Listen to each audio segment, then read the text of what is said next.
I think for the years that you're talking about here, I believe my cash compensation was close to $60 million, which you have indicated here, and I believe the amount that I took out of the company over and above that was, I believe, a little bit less than $250 million. Still a large number, though. Still a large amount of money.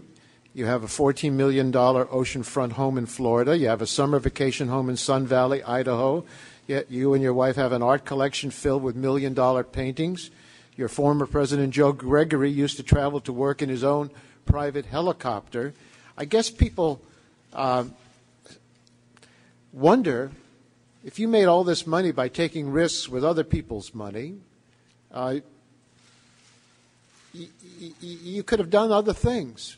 You had high leverage, 30 to 1 and higher. You didn't pay out billions of dollars in dividends, and you didn't have to pay out these millions of dollars in dividends and bonuses. You could have saved some of these funds for lean times, but you didn't.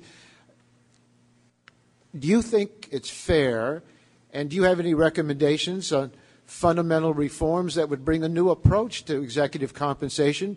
Because it seems that the system worked for you, but it didn't seem to work for the rest of the country, and the taxpayers who now have to pay up to $700 billion to bail out our economy.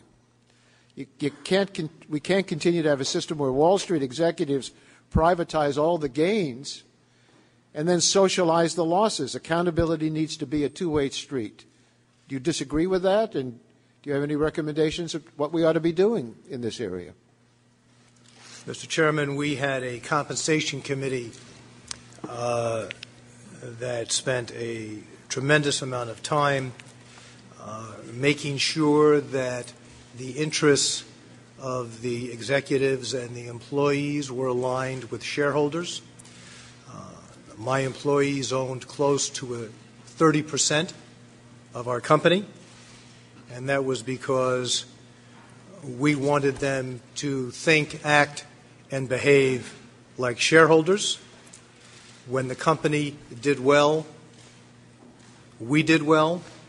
When the company did not do well, sir, we did not do well. Well, Mr. Fuld, there seems to be a breakdown, because you did very well when the company was doing well, and you did very well when the company wasn't doing well, and now your shareholders who owned your company have nothing.